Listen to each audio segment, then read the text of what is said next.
Imagine this. You're standing in the ruins of yet another relationship. Different faces, different names, different storylines, maybe even different countries or languages. But the ending? Strikingly familiar. You fall again and again for someone who never truly shows up for you, or someone who leaves you emotionally drained, questioning your worth. You think you finally learned. Next time, you promise yourself you'll be smarter, more careful. But fate seems to mock you. Why do you always attract the wrong people? Why is it that the very type of person you know you should avoid keeps showing up, again and again, while the gentle, stable, emotionally available ones seem to quietly slip through your fingers? You might have blamed yourself, bad taste, too emotional, always trying to save people. Or maybe you've blamed them, too distant, too selfish, too good at pretending. But is it really just bad luck? Just poor choices? Or is it possible that the people you call wrong are actually drawn in by something older, deeper, and far more hidden inside you? We like to think attraction is random, chemistry, timing, fate. But what if it isn't? What if the reason you keep walking into emotional fire is because there's a pattern inside you, one that's stronger than your logic, more stubborn than your desires, and older than your memories? What if this whole time you haven't been attracting the wrong person, but rather you've never really been able to recognize the right one? Or worse, what if deep down you don't actually believe you deserve a healthy relationship at all? What if your subconscious is quietly, methodically setting you up to fail again and again? You think you're looking for love, for safety, for someone who won't abandon you. But maybe what you're really looking for is a stage to reenact your earliest wounds. A place where you can feel the pain you've come to know so intimately. A chance to confirm what some old buried part of you has always believed. I'm not worthy of love. This isn't a relationship problem. This is a problem with your internal architecture. So what exactly are you attracting? Who are you compromising for? Who are you still trying to win over without realizing you've been trying since childhood? Why do you lose yourself in love, yet can't stop returning to people who slowly destroy you? If love is one of the deepest mirrors of the human psyche, then what are your repeated relationships trying to reflect back to you? Don't rush to answer. The truth may be something you've never really looked at. Because to see it, you'd have to walk into the room you've always avoided, the one that houses your shadow. And the moment you open that door, you'll begin to see every so-called wrong person you've drawn in was there to deliver one thing: a truth about yourself. Next, we go deeper to the place where you'll have to face this. You're not falling in love with people, you're falling in love with your wounds. You think you chose these people.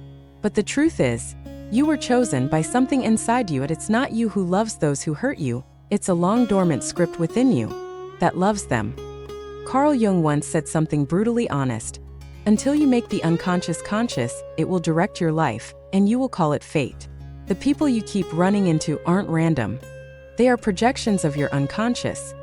They are the unresolved parts of you, your shadow, taking shape in someone else. So what is the shadow?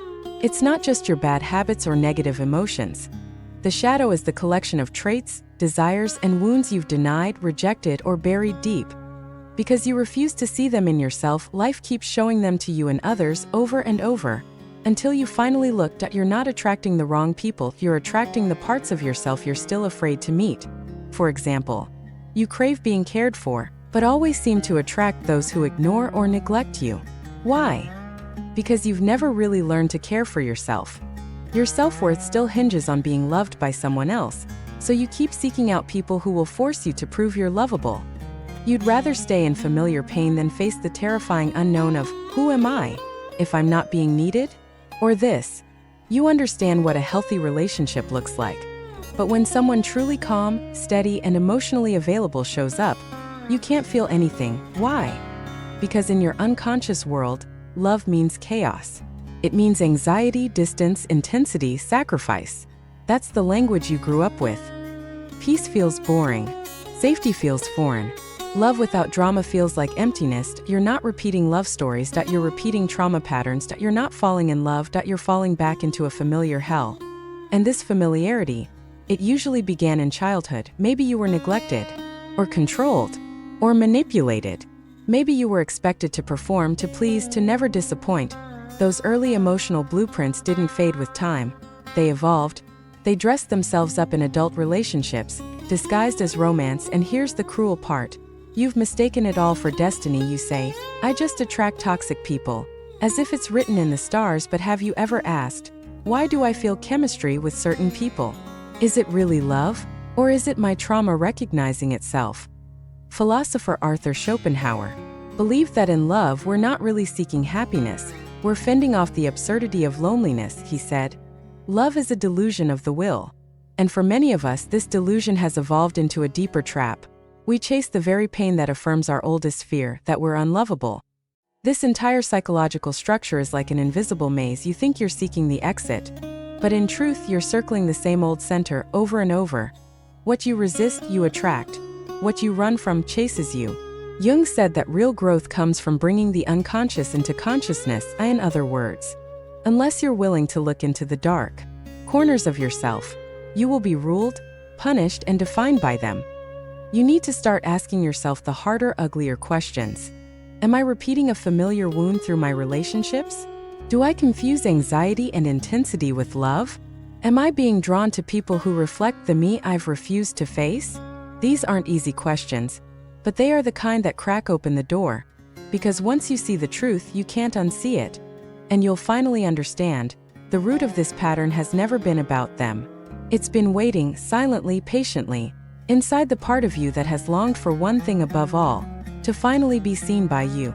You know what's truly terrifying? It's not that you keep attracting the wrong people. It's that you've started to believe this is normal. You've grown used to the cold and hot emotional swings, used to tiptoeing around your own feelings, used to getting lost in someone else's moods, used to being understanding even when it hurts. You've even started to think this is what love is supposed to be. Hard, tense, sacrificial, filled with silent endurance. It's not that you don't sense some things. You've just learned to stop paying attention, because facing the truth is often more painful than staying numb. But have you ever asked yourself, what kind of person do you slowly become in this kind of relationship? How does it silently, gradually erode your identity, your self-worth, your sense of what you deserve, your very ability to become yourself? When you entangle yourself repeatedly with the wrong people, you lose your sense of what's normal. You begin to believe that love must involve sacrifice, that relationships mean compromise, that happiness is about not asking for too much. Here's the most insidious part. You stop believing that good people even exist.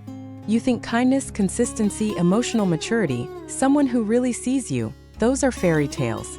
You start telling yourself that being respected, valued, and emotionally safe is a luxury, not a basic human need. So you lower your standards. You silence your needs. You tune your emotions to mute. You become more and more understanding, and less alive. What you may not realize is that this chronic self-denial in relationships becomes a form of internal erosion. You suppress your wants, twist yourself into someone likable, and yet constantly blame yourself for not being enough. You're like a collapsing building that still looks intact from the outside, but the inside is quietly falling apart. Psychologists call this learned helplessness. At some point you tried to change things. You spoke up. You fought. You hoped. But nothing worked. So you began to shut down. You stopped expecting to be heard. Eventually, you stopped expecting anything at all. You told yourself you were becoming mature, but what you really lost was your core self. And it doesn't end with love. This pattern starts to bleed into every corner of your life. It shapes what jobs you tolerate, what friends you surround yourself with, how you respond to authority, how much freedom you think you deserve. You might find yourself constantly working for controlling bosses, always being the emotional caretaker in your social circles, always overextending for others and undercaring for yourself. You may even start to identify with being the one who suffers. You internalize pain as your role. You begin to play the character of the one who gets hurt. And here's the paradox. When someone finally treats you well, it feels wrong. Too much. Too soon. Too unreal. Because your brain has confused pain with familiarity and familiarity with safety. Your boundaries begin to dissolve one relationship at a time. You can no longer tell, are these my thoughts or just what others want me to think? Are these my desires or the ones that get me approval? You begin to wonder, maybe I don't deserve better. Maybe I'm asking for too much. Maybe I really am too sensitive. But here's the truth, those doubts, they're not really your voice, that they're echoes of your past wounds, of cultural conditioning, of what society or family taught you about what you're allowed to feel, want, or be. And if you don't dissect those voices, they'll keep speaking through you, they'll keep choosing for you, they'll keep shaping the very definition of your life. You have to see this clearly. The real problem isn't that you keep attracting the wrong people, it's that you've been trained to survive in wrong relationships, that you've learned how to live with emotional starvation, that you've learned to accept the bare minimum as love. And in the process, you've forgotten what a real connection should even feel like, that you've forgotten that love is meant to make you feel more free, not more anxious. More whole, not more hollow, more yourself, not just a more likable version of you. And when you get used to silence and self-sacrifice, you become the quietest kind of prisoner, the kind who no longer needs a cage because you've learned to lock the door from the inside. Real change is never a gentle negotiation, that it is a rebellion within. You must first face a painful truth. You kept attracting the wrong people and getting stuck in toxic relationships, not because you're not good enough, but because you haven't yet learned to stand up for yourself. It's not that you're unlovable. It's that you've been trained to exchange approval for connection. But now, it's time to end that trade. You must learn to channel all the energy you've spent on pleasing others into being loyal to yourself. That may sound abstract, even vague, but in reality, it's more concrete than you can imagine. For example, the next time you feel uncomfortable but still want to say it's fine, pause and ask yourself, is it really fine? Or am I just afraid they'll get upset? When you notice yourself bending over backward again, swallowing anger, ask, am I loving someone else or abandoning myself? This is where the rebellion begins. Carl Jung once said, "You are not hurt because you're weak. You're hurt because you're ignoring your real emotions." Real strength doesn't mean stoic endurance. It means facing your vulnerability, your needs, your anger, and protecting them fiercely without apology. What you need now isn't to change other people, but to reconstruct yourself from the inside out. It's a profound psychological renovation, more difficult than you expect, and more liberating than you imagine. Step 1. Redefine your worth. You need to understand, deeply, your worth does not depend on how much you give to others, or how good, obedient, or needed you are. You are worthy of love simply because you exist as you are, emotional, flawed, imperfect, radiant. You've probably heard that before. But if you don't believe it, it's just another empty phrase. So instead of waiting for the feeling to arrive, you must begin to act in a way that affirms your worth. That means speaking your truth even if it makes others uncomfortable. Leaving relationships that make you question yourself, even if it means being alone.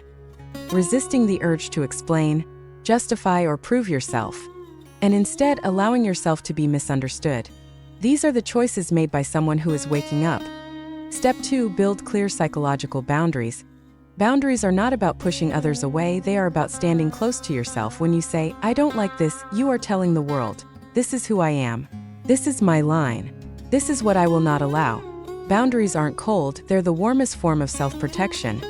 The more you protect yourself, the more you will naturally attract those who respect you. If attracting the wrong people is a kind of frequency mismatch, then building boundaries is your way of tuning your signal. You become clearer, sharper, more grounded, and your energy shifts from "I'll change for you" to "This is who I am. You're welcome to come closer," or walk away. That energy, open but uncompromising, is the most powerful form of attraction there is. Step 3. Practice real connection. Many people attract the wrong partner simply because they've never experienced what a healthy relationship even feels like. That they're only familiar with the chase, the drama, the chaos, the anxiety. So when they meet someone calm, honest, emotionally safe, it feels boring, or fake, or somehow off. So you have to relearn how to connect. Not by controlling someone, not by suppressing your needs, not by shrinking yourself to maintain harmony, but through truth, through alignment, through the willingness to be seen and to truly see another. It takes time and courage. But once you've tasted real, healthy connection, you'll never be able to go back to suffocating relationships again. You'll finally realize it was never about you attracting the wrong people. It was about you finally refusing to pay the emotional price for love. You'll realize that love isn't meant to be exhausting. It isn't meant to be earned. It's not about becoming a better version of yourself. It's about becoming a truer version of yourself. You don't need to become more lovable. You just need to be brave enough to be fully you. And when you finally step into that version of yourself, clear, grounded, unapologetically honest, you naturally begin to attract people who are also clear, grounded, and honest. As Jung said, until you make the unconscious conscious, it will direct your life and you will call it fate. But once you face it, it becomes your path to liberation. And this moment right now, you are already walking that path. The reason you keep attracting the wrong people is because you have never truly seen yourself to know. It's because you're afraid to see your true self. You think you've been searching for the right person, but what you're really looking for is someone who can fill the emptiness inside you.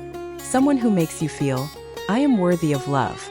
You're not really looking for love, you're looking for salvation. You've wrapped your emotional wounds inside a shell and handed the key to someone else, hoping they will unlock, fix, and save you. But each time, you only open the wound wider. Until one day you finally see clearly. It's not that you attract the wrong people, it's that you never stop to ask, who am I really? What do I want? On what grounds do I love myself? That is true awakening. Philosopher Jean-Paul Sartre said, man is condemned to be free. It sounds abstract, but it cuts deeply. You are not a fixed identity, you are a being who constantly chooses. You are not a victim of fate, you are the one who can end fate. In other words, you have always had the chance to become yourself anew. But the premise is you must stop letting whether others choose you define your life. Stop using relationship quality to prove if you're enough. Stop outsourcing your sense of worth to love.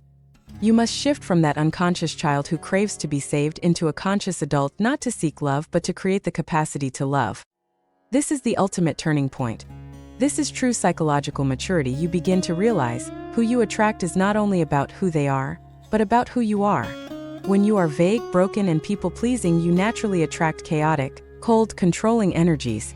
When you are clear, firm, and genuine, those low-frequency people naturally drift away.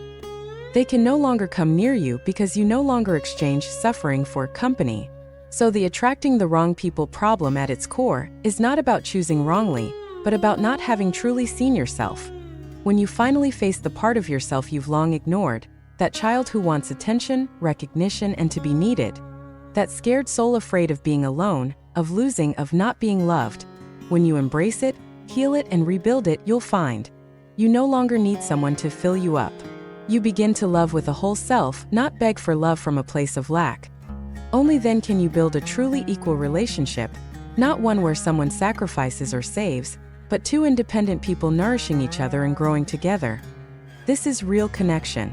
Not mutual satisfaction, but mutual awakening. As writer Aldous Huxley said, the deepest need of man is not to be loved but to be seen. And when you finally see yourself, you finally have the capacity to see another person. So the final truth is actually a beginning. The person you've been searching for all along was yourself. And when you finally meet yourself, you no longer attract the wrong people. You begin to attract a world resonant with your frequency, compatible with your soul. This world is not passively given to you, it is actively created by you. You are no longer the one sitting on the edge of relationships, longing to be chosen. You become the center of your own world, the one consciously choosing who may come close. You no longer ask, am I worthy of love? But, am I willing to become someone who loves myself? This is the true turning point of destiny. And now you stand at its threshold. Are you ready for the next step?